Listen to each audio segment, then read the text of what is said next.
So I went to DJI Service Center and palit sana ako ng lens ng Osmo Action Osmo 360 and wala na siya doon sa may La Puresa, dito siya sa may MG.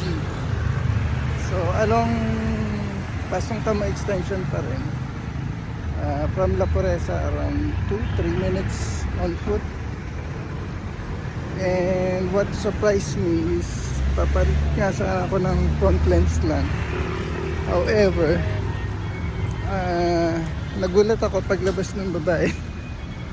May bagong unit na nilabas. So front and back daw yung papalitan. But when she came out, nakasealed yung box, binuksan yung box and then yun. So may bago tayong unit. So DJI, very good customer service and repair.